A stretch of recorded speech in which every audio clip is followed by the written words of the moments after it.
Hello kids, welcome to math session. Today we are starting with a new chapter that is direct and inverse proportion. Now, अब इसमें जब हम maths में calculation करते हैं तो कभी कभी क्या होता है कि वी कंसिडर टू वैल्यूज, जैसे 6 pence we can buy in 30 rupees. Can you find out how many how much will it cost if we want to buy 10 pence? ठीक है. सो बिकॉज अब हम क्या देख रहे हैं कि जब हम नंबर ऑफ पेन्स इंक्रीज कर रहे हैं तो हमारा जो मनी की वैल्यू होगी डेट विल ऑल्सो इंक्रीज, है या नहीं है. और उसी वे में अगर हम ये कहें कि सपोज हम ये बोलें कि 5 men can finish a work in 10 days. Now the number of men are reduced. Like now 2 men are there. तो 2 men can complete the work in how many days? तो अब हम देख रहे हैं कि when we are decreasing the number of men, हमारा working days will increase.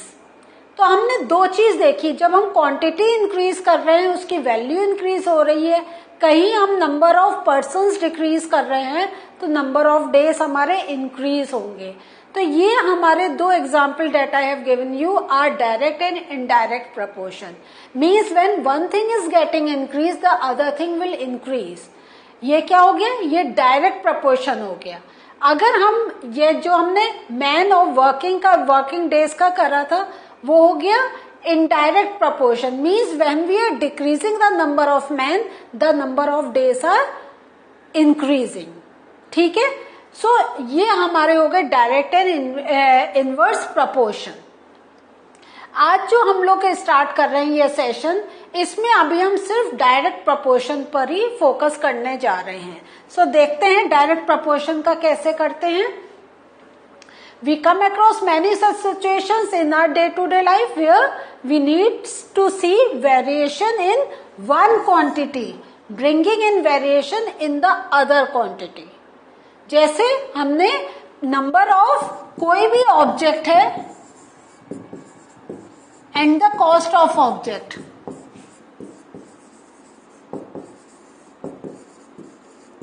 सो हमें मालूम है कि if we are increasing the number of objects there will be increase in cost. Clear हो गया. और ये हम लोग अपने डेली लाइफ में देखते हैं. अब एग्जाम्पल लेते हैं. If the number of articles purchase increases the total cost also increases. जो मैं अभी आपको बाबा ये एग्जाम्पल दे रही हूं. More the money deposited in a bank the more will be the interest. जैसे जैसे आप पैसा बढ़ाते जाएंगे आपका interest amount will also get increase. आपका कोई स्पीड ऑफ व्हीकल है, इफ इट इंक्रीजेस तो time taken to reach a distance जो to cover the same distance will decrease, है या नहीं है.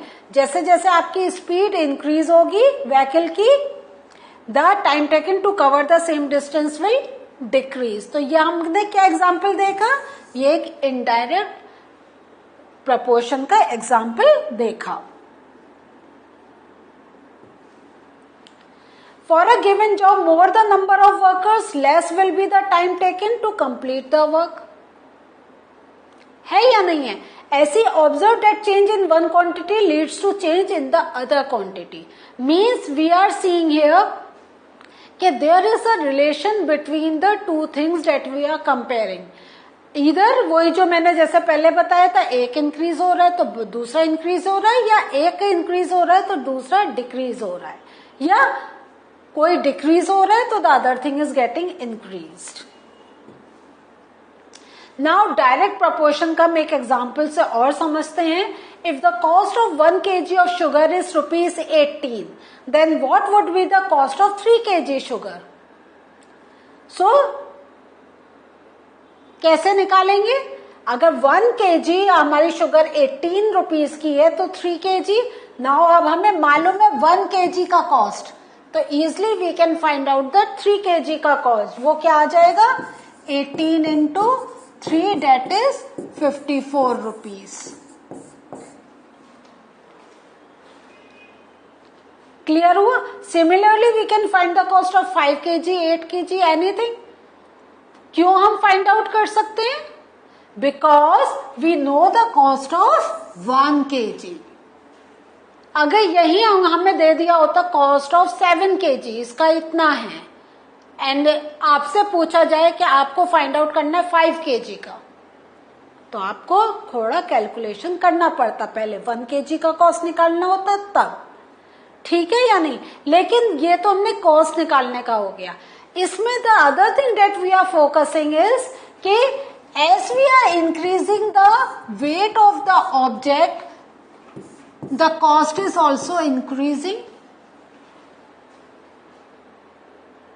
ये चीज पे हम लोग फोकस कर रहे हैं. यस, कि जैसे जैसे वेट हम इंक्रीज कर रहे हैं, कॉस्ट इंक्रीज हो रही है. ऐसे ही अगर हम 5 kg का करें तो कितना हो जाएगा? 90 rupees. 135, weight is increasing. 18, 54, 90, cost is also increasing. Clear? So as the weight of sugar increases, cost also increases in such a manner that their ratio remains constant. Now, coming to the other point, ratio remains constant. Like अगर 1/18 को हम 3/54 करें तो देखते हैं हम 3 1 जा 5, 3 1 जा 3, 3 8 जा 24. क्या आ रहा है? 1/18. तो हमें क्या मिल रहा है? जो रेशियो है वो कांस्टेंट है. ऐसे हमने 5 kg का निकाला तो 5/90, 5 1 जा 5, 5 8 जा 40, 1/18. तो हम ये देख रहे हैं कि जो रेशियो है डेट इज कांस्टेंट. 1:18 का रेशियो जा रहा है, वो चल रहा है. तो ये हमारा कौन सा रेशियो आ गया? 1:18. यहां पे क्या आया हमारा? 1:18. यहां पर भी 1:18. Clear? Suppose a car uses 4 liters of petrol to travel a distance of 60 kilometers. How far will it travel using 12 liters? The answer is 180. How do we calculate? अब कैसे करा हमने कि 4 लीटर 60 किलोमीटर चल रहा है, तो 12 लीटर कितने किलोमीटर चलेगा? अब सॉल्व कर दिया हमने. कैसे करा? x को इस साइड लेकर 12 इंटू 60/4, तो 4 3 जा 12, आंसर आ गया 180. और यही हमने यहाँ पे लिखा है 180 किलोमीटर. तो in this way we have calculated. ठीक है?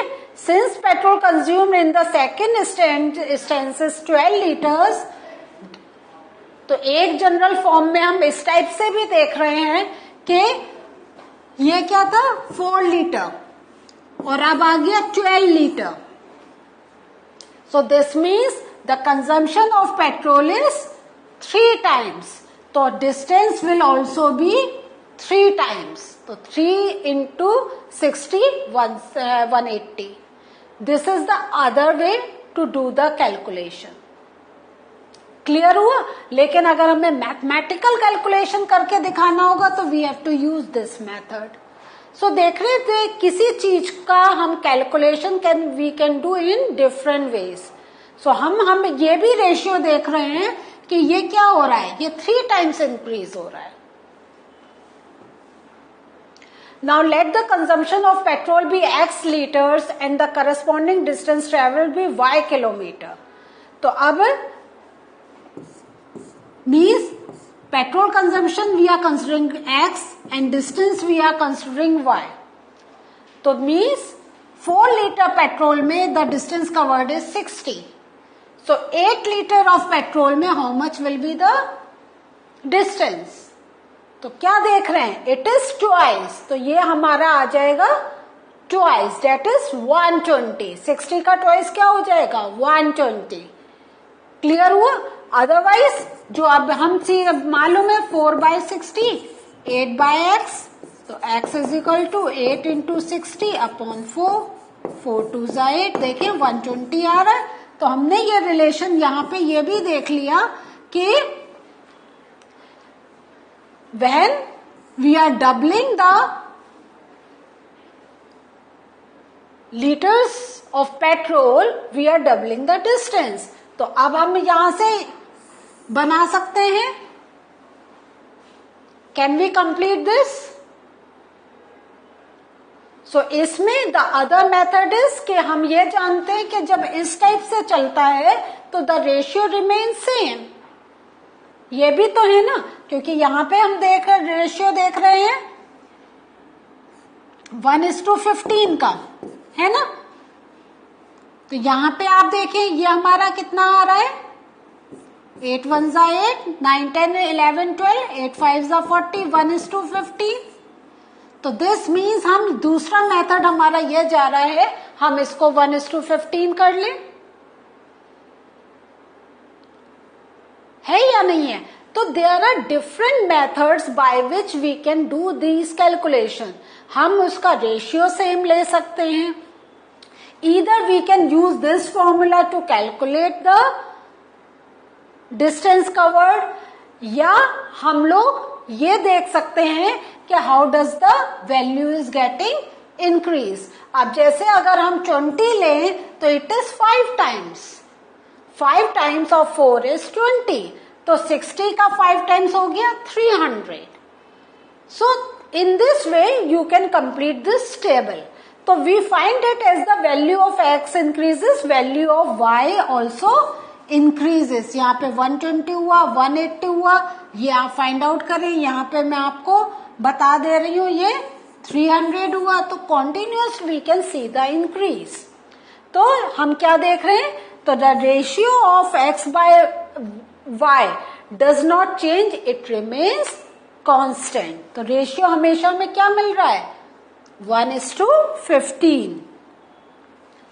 सो we say that x by y in direct proportion, तो क्या हो गया, x अपॉन y को हम लिख सकते हैं कांस्टेंट। तो k क्या है यहाँ पे, कांस्टेंट।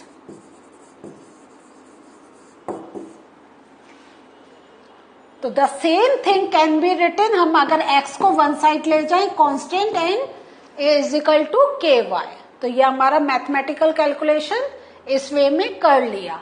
तो now if we have more values, अब हम क्या है, हम दो को कंपेयर कर रहे हैं, जैसे हम डिस्टेंसेस इंक्रीज कर रहे हैं या पेट्रोल हम इंक्रीज कर रहे हैं, तो वी हैव डिफरेंट वैल्यूज।